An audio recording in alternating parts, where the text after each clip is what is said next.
Good. Well, Kent, I kind of hit him up and said, hey, we need meeting topics, and I said, what do you got for me? And he said, I've been playing around with this Raspberry Pi stuff, and I twisted his arm. My mistake. Yeah. He should have said, I'm not doing anything. So What? Yep. So I twisted his arm, and I convinced him to come up and give a talk. So, I hope you weren't expecting pie tonight. Yeah. To eat. Yep. Thank you, Kent. Take it away. Am I on? Clint, how do I? Okay, there we go.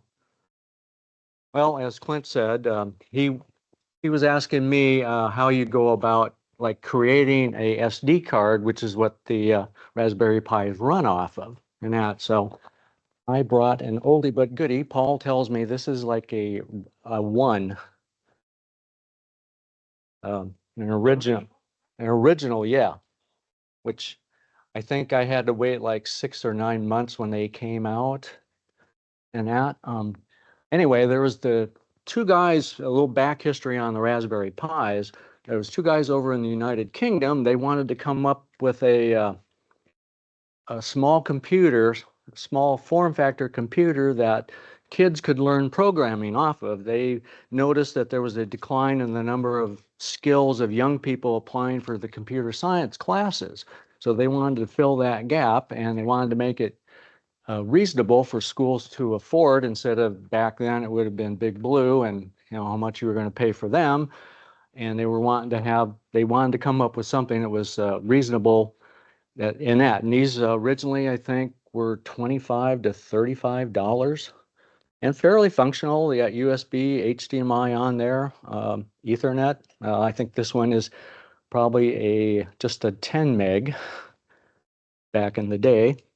And I can't even remember when I got it. It might have been, it has a date on there of, I think 2010. So that tells you how long that one's been around. But anyway, so they wanted to fill this gap with a small form factor computer that was affordable, that schools could afford to put in their classrooms. Yeah. So anyway, now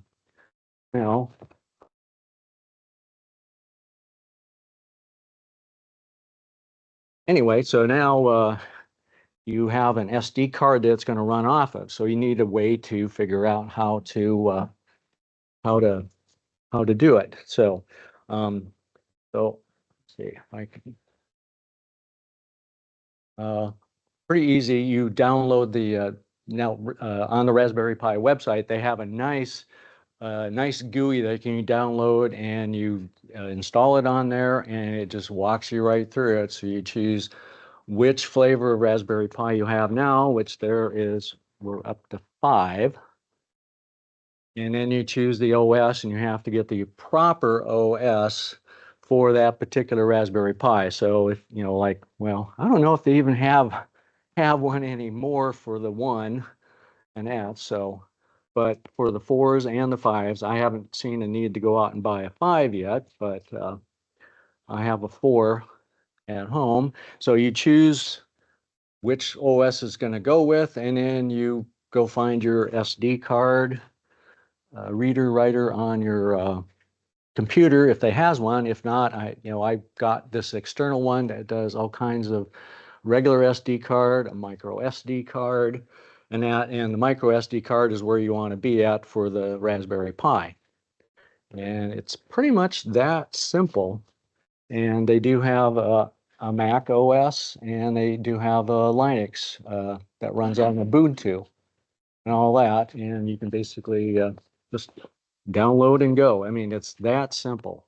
I mean, they made it simple. In the earlier days, I think I had to download a program called Imager, and no, it was called Etcher, and it would create a image for the SD card, and that you had to put a little more work into it to make it go, but it worked.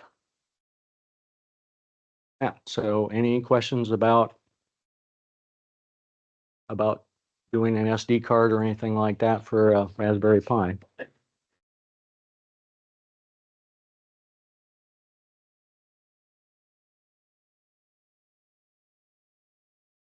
when you put it in the Pi and you boot it, it just opens up and goes. Right, right. Yeah, it creates a bootable image on there. So that's why you go out and fill all the blanks in, and that's why you get the appropriate version of Pi, and it's bootable. So it has all the bootable files on there, like you were creating, say, like a DVD or a bootable DVD or CD equivalent for like another Linux distribution.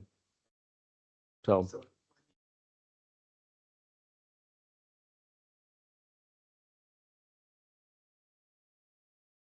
Mm-hmm. Do it, when the Pi software upgraded it, the hotspot software upgraded it. It's pretty neat. You can plug in a keyboard and you can plug in a monitor. Yep. And you can just watch it do all the Unix boot up stuff and all the things it's running to load scroll by you, and sometimes it's really helpful for troubleshooting, but it just looks Right. Yeah. Exactly. Yeah. And say as you're watching it scroll by on the screen, you'll stop and say if there's like an error in there. You hope it just keeps running through, but if it does stop, then you know what it choked on. Mm-hmm. Right. So I'm pretty light at home. I just have a balloon tracking Raspberry Pi for the weather balloon twice a day, and then I have one that catches the ADS-B off the aircraft. And that now I know Paul has how many do you have, Paul?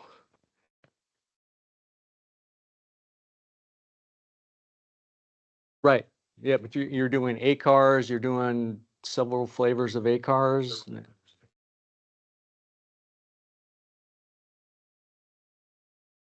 Mm-hmm.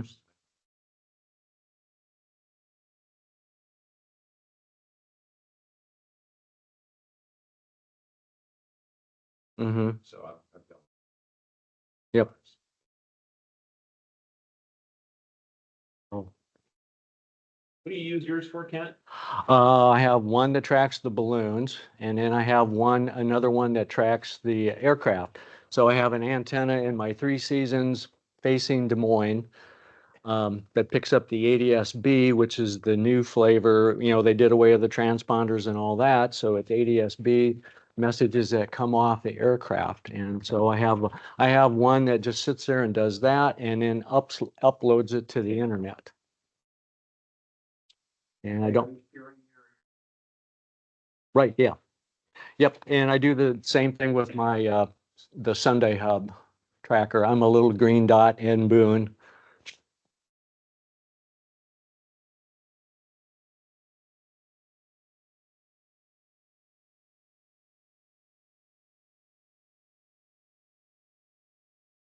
Well, so there's a program on there that just runs. So for the balloon tracker, I've got my tape measure Yagi that I built a long time ago. I've got it facing Omaha, and then I put an amplifier on there. Then I run it over into I use an SDR dongle, the SDR dongle radio. Um, and then I just run the program and it just does everything else. So I just connect it in the USB port and let it go. It's a daughter board that plugs into the top. There's a connector on the Pi, and then it does all the Is that spot stuff. Is that a Pi-Star maybe or Yeah, not? well, it's running Pi-Star as a Oh, software. okay, okay. It's updated by a guy in England who basically knows how to manage a lot of different hotspots. But yeah, it's a Pi-Star. Yeah. Oh, okay. Yep. I have a Pi-Star too. A Pi-Star also that I use it with my DMR radio, and so I have that connected to the internet. So I sort of cheat. If the internet's down, then I'll connect to the Grimes DMR repeater.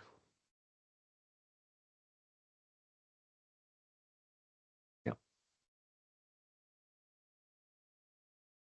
D-Star, yeah, D-Star. I think I've got something else running D-Star, and And then, yeah, you can go in there and you can tell, oh yeah, I want to do these and that. So I think my Pi-Star has maybe like 5 things that it'll do. PPIF, which is another. Uh-huh. Mainly running the Unix OS and the Pi-Star program, and that's all it's really got to do with itself, is running those two things, so it's pretty much dedicated to running the app. Yep. Yeah, you can go down far down the rabbit hole as you want or as little as you want, but it's available to go. What are the purpose of Android, or do you see people using Raspberry Pi 4 in tech environment? Oh, something I've been working on, but I can't remember right off the top of my head. So I'm not working on it very hard, obviously. But yeah, there's like, well, I have like D-Star. So I have one box that does D-Star and I hook into the D-Star network. And I did that because I had a friend down in Oklahoma, they had D-Star down there. And he really didn't, I just like, I don't think they had DMR down there. So I was like, okay, he probably doesn't want to do that, but since I can do D-Star, I will hook up to him via D-Star. And so there are other stuff out there. No, it actually does. I do have one D-Star radio that does talk to it. And then so I have the D-Star hotspot, and then that internet connects and then goes out like DMR.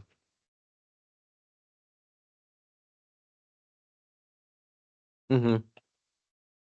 Next to the hat on your Pi. Right. Yeah. That's Yeah. Like the Pi-Star in case of the DMR. Okay. Pi is connected to the internet. Yeah. Okay. Yep. Exactly. And that. So, but when we've had, like, well, during the Duratio, I was actually connecting to get on DMR. I was talking to the Grimes repeater and that. So I still know how to do radio. Can you talk about like the hardware parts of the Pi, like what you can plug into it, whether the connectors? Okay. Well, I brought probably the worst case one, being a 1, but the new ones now have like 2 sets of. They have the new USB, the old USB, or the original USB. They have Ethernet. I think now they have 100 and gig, and they have the miniature HDMI's as well. So yeah, I should have brought my 4 along with, but I thought this would be more appropriate because this is what was available when they came out. Do they have sound parts? Yes, yeah, they do. You can hook up sound to them and everything. Yeah, so they're a full-fledged computer, and that's why the 2 guys in the UK wanted to do that. They wanted to be able to provide a nice platform, economical and small, and that would do everything. And so like now, like I haven't gone out to buy a 5, but my 4 is very capable. You're basically running a big boy computer on a credit card sized device.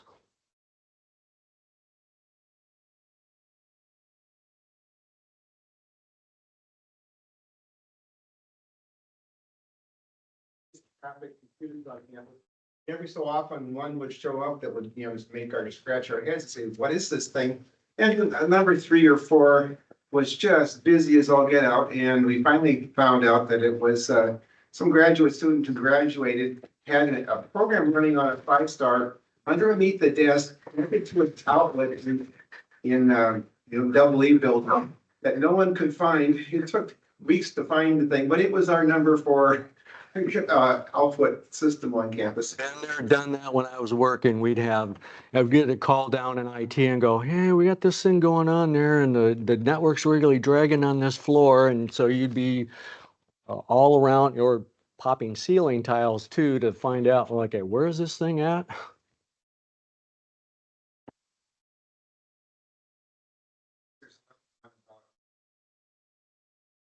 Sort of a futuristic thing, but I saw with the guy in the movie take a panel off the door and stick his Raspberry Pi in it, plug it into the network and close it, and have a really subtle thing listening on the network to catch traffic, you know. Oh, sure. They're so small and Mm-hmm. obscure that you could probably hide them in all kinds of places. If you were security conscious, you might want to look for that, you know. Yeah, exactly. Yeah. So we had that at work where we had to, somebody would bring in a non-sanctioned device, I'll say, and plug it into the network. And then you're like, okay, what's going on here? And why is this floor all of a sudden not, and then you're getting the phone calls coming in. "Oh, hey, we can't get on the network." And I'm like, okay, all right, we'll be up there. Then you turn into detective. They're pretty capable machines. I mean, they Mhm. can do all kinds of stuff. Yep. Even with a small amount of memory and everything, it's pretty good. Yep. Another good thing about IO is they have pins, a little pin for yourself, The and those are various pins. Oh, Mike, I don't know. GP, He's pointed at me. I know he can hear me, but I don't know if he can hear you. I'll try that again. the I'll hold it. okay, the board general also purpose has bus. the 40 pins. Yep. Oh, This the one's one slimmed that's- down. And Yeah. the one that's slimmed down, yeah. So those are IO pins, or some of them are IO pins. Yep. So if you're into electronics, you can hook up sensor or switches or other devices to it and either read input from the sensor or give a signal Read out. right. Yep. So one thing that I run a Raspberry Pi 3 right now is in my shed, which is not connected to the house. So it has like solar power, lead acid battery, and the Raspberry Pi runs. And I use a program called Tailscale that creates a virtual network that I can also use on my phone. And so I can turn on and off the light in the shed with my phone using the Raspberry Pi. And the Raspberry Pi uses a MOSFET to turn on and off the current to the light. With the relay, MOSFET. just MOSFET straight. Mhm. Nice. Yeah. It picks up. No, it picks up from a ways. You're good. So I built a briefcase with one of these in it and a monitor that does WSJTX. Oh, You really want to use an external USB sound card if you're going to do digital with it, but it does just great. The Pi 3 has more than enough power to do all of the digital stuff that FTX or the WSJTX can dish out. Explain why you can't use the internal sound card. You can, it's just not very high fidelity. The bit rate is really low on is not an optimized part of their build. They made it so that it can do the basic beeps and chirps that one might need, but it's not meant to be hi-fi audio. Okay. And when you're talking to, converting audio and modeming it, you can buy a little USB thing that sticks out maybe that far. There's $7 or $8 less than 10 that then has an audio jack on it that works much better for digital. But the Pi itself is great for digital modes. So you just open your suitcase and connect to a radio when you're doing digital modes then? So actually my suitcase has a FT817 and an LDG tuner that matches the 817 and a lithium ion battery, and then an iPad plugs into the whole thing. So the computer launches Linux, and then I go in and just remote in through my iPad with a little keyboard, and I can sit wherever in it's one of those Harbor Freight cases. Everybody's bought one of those plastic, looks like a Pelican.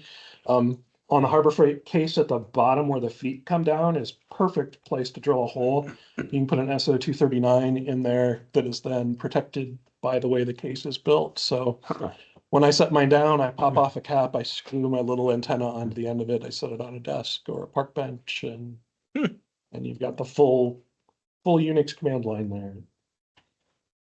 Very cool. Thank you.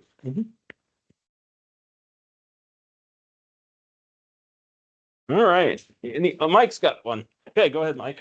Said that the one you got there is the really old one. This is like an original Paul Yeah, was telling I have me. one, I think I got it in 2012 or so.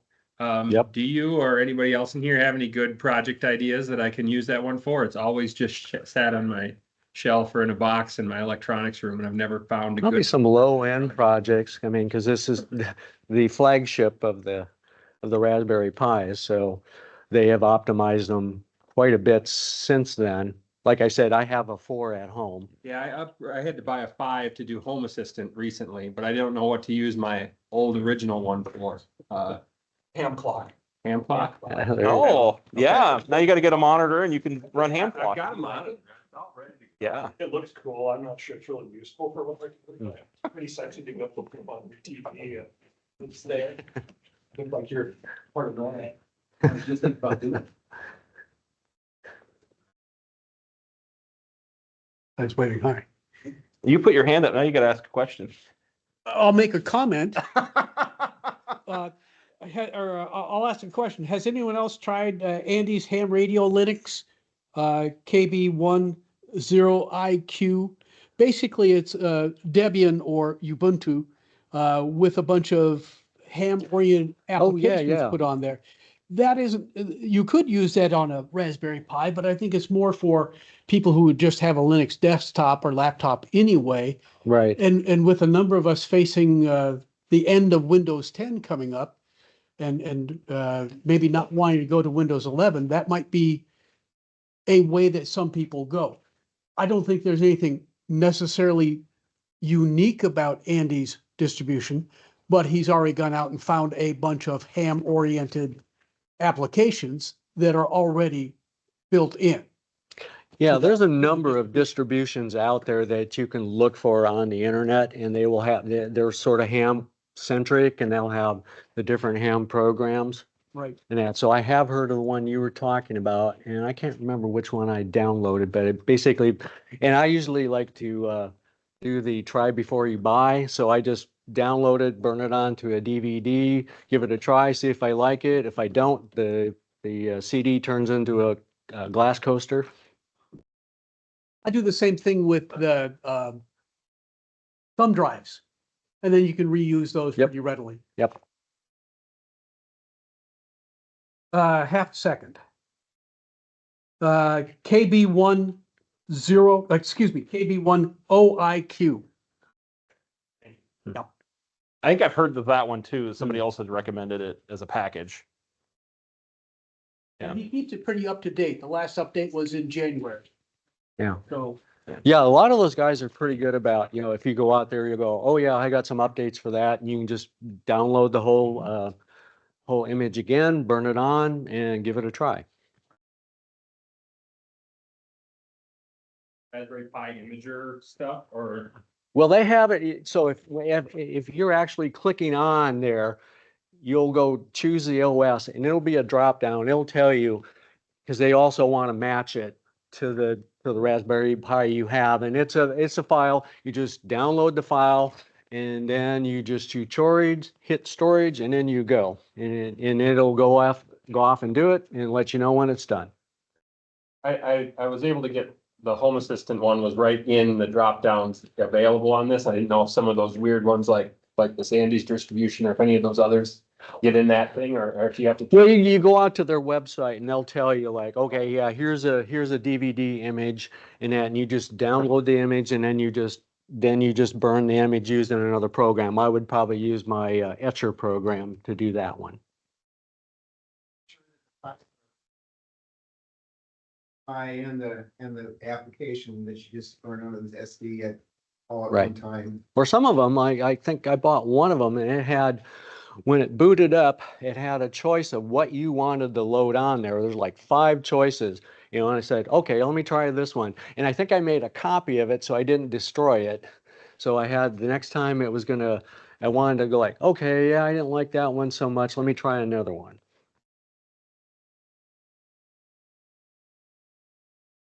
Anything else?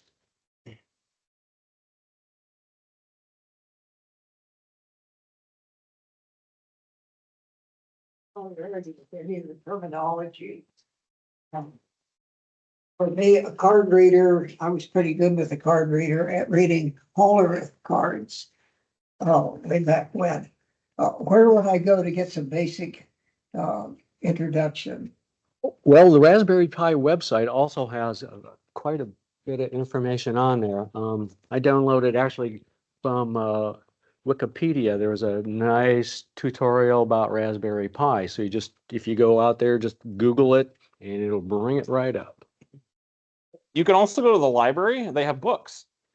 Yeah, that novel thing. Yeah. So people still write books on Raspberry Pi. Place Yeah. that sells- I'm more likely to get It the sells mixing. all- has all the paraphernalia you can add to them, so it's kind of like a big catalog. Yeah, at the bottom of the web pages, you may also like.